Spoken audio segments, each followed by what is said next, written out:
Okay, sorry for the eat and run, but like I said, it was late. I don't have the I-10 and I wanted to see Wenzel again. Like I said, I have a soft spot or weakness for Wenzel. I just find her stunning. You know, she has a pretty face, and she has that slim petite figure. I mean, when I see her, she has a nice personality. She's not psychotic or anything. She's normal. I mean, over time, I hope to but this is the process. You know, you just try to spend time with them and get them familiar and comfortable with them until they are to the point where they're very, they're more comfortable with you. Familiarity breeds familiarity. So she was hungry, and I gave her some baon, only $2. I give them both $2 for their time. It wasn't there wasn't no shopping or anything like that. So thank you very much for our friends. My yes is I filled this up today, $40, and the food was $20, so that's $60. And I gave them both each $2, so that's $64, $65 for today's total. So thank you very much. That's the update. Like I said, sorry it's late, and I'll see you guys in the next video. This is BebotsOnly. Thanks for watching. Hello, true believers. It's a sunny Sunday afternoon, but as you can see, the clouds are kind of dark, and it's rainy season over here, so it's probably gonna rain later. But I wanted to do a update on what I was up to this morning. So last night, if you have access to my unlisted videos, you saw that I went on a meeting, and one of our friends, one of the girls, wanted hot chocolate. So I said, fine, we'll get hot chocolate. So they didn't finish it, and this is probably one of the reasons why I tell them, no takeout, no, because so they didn't finish it. They decided to take it with them. And so, and if you don't know, I only have one car right now. It's our own family car. It's the Fortuner over here. It's 10 years old. I got it when we first moved here, so it's our weekend vehicle or long trips vehicle or something where we need big space. But right now it's our main vehicle, and that we're sharing. And I don't have my I-10 over here. But the point is, so they brought the chocolate, and the boss took the vehicle to do her yoga teaching this morning, and she said, why is there chocolate all over the back seat? And I said, oh, I'm sorry, well, I put two and two together. One of the girls had hot chocolate, but why did they spill it? I mean, on the floor and on the cup holder. So I cleaned it up this morning. So this is just kind of the mess, what it looked like. So it was apparently there was this chocolate all over here and chocolate all over the floor, and I just kind of wiped it up. Fortunately, as you can see, there's still some stains on there, but fortunately it was on the mat, not on the actual factory carpet itself. It's just the floor mats. But the point I wanted to make here, there's still some more stains over here. It's like they didn't even mention to me, or they weren't even careful. This is why I don't like people eating in the car, because as you can see, they're so disrespectful. They just treat the car, the Fortuner, something that I keep immaculate and take care of. Of course, it's my car. And they just treat it like it's garbage. Like, I'll just spill it here, just throw it on the floor and not care. I mean, after someone who just treated you to eat, to give you life, to give you hope, and this is how you treat their property.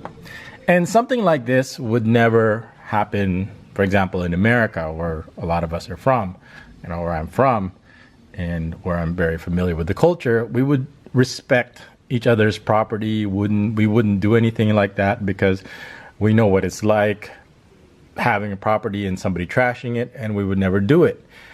And in their defense, that's why I always kind of say that they act like animals, they treat them like animals, because like animals, they don't have anything. They're not invested in anything. They don't own anything. Like animals, like on the street, they'll just eat garbage and shit and piss all over the place.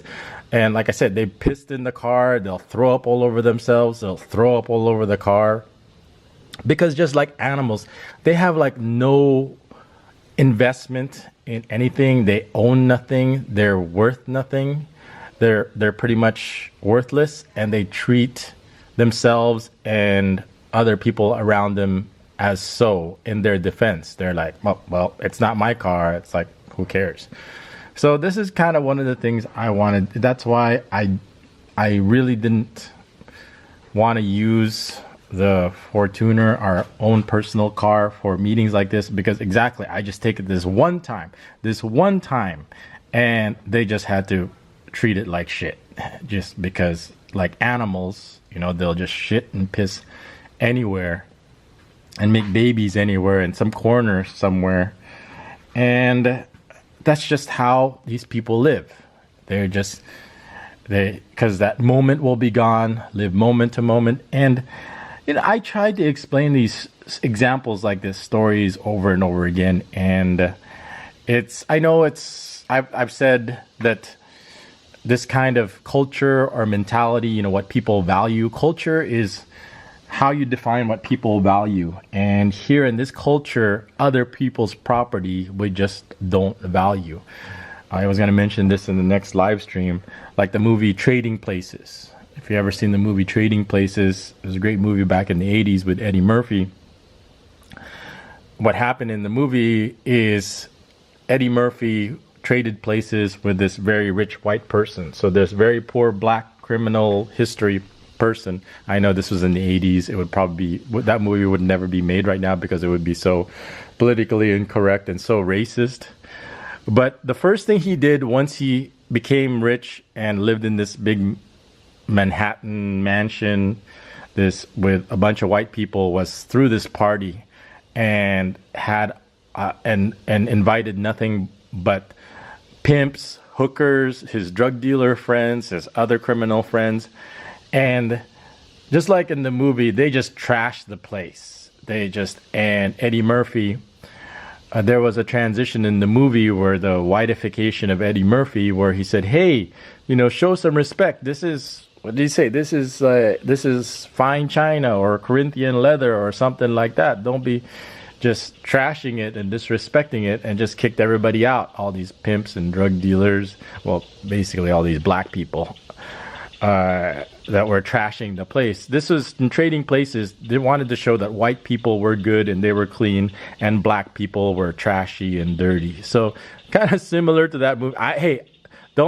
Everybody's gonna say, oh, there's BebotsOnly again being racist against black people, and I'm saying, hey, I didn't make the movie. That's what exactly happened in the movie. I'm just reporting it. The movie is racist, and just because I'm explaining that it's the same similarity, they'll trash the place just like, and then you're gonna say, oh, because you're calling black people like animals. No, I'm just saying they're trashing this like the car, like animals. And I just wanted to make a comparison, something that people can relate to, just like in the movie Trading Places, because like I said, culture is a learned experience, and you can only learn it through personal experience. And so that's just a comparison, just to try to get people to understand and to relate. But like I said, this is just one of the few examples. Like I said, that's why I usually just take the I-10. It's disposable. Yeah, of course, I don't want people peeing or throwing up on it or just trashing it by putting chocolate or putting their graffiti, dust graffiti or anything like that.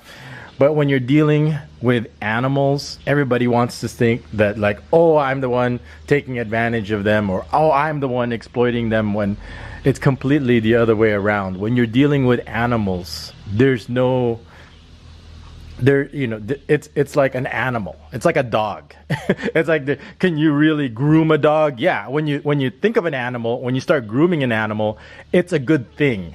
Okay, so when people like to use that term grooming, yeah, it's good because you're dealing with animals.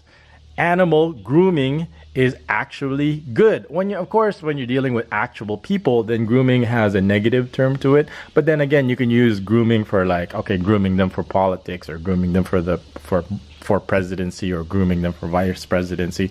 There might be some positive connotations of that, but people like to use it in negative ways when it comes to our situation over here.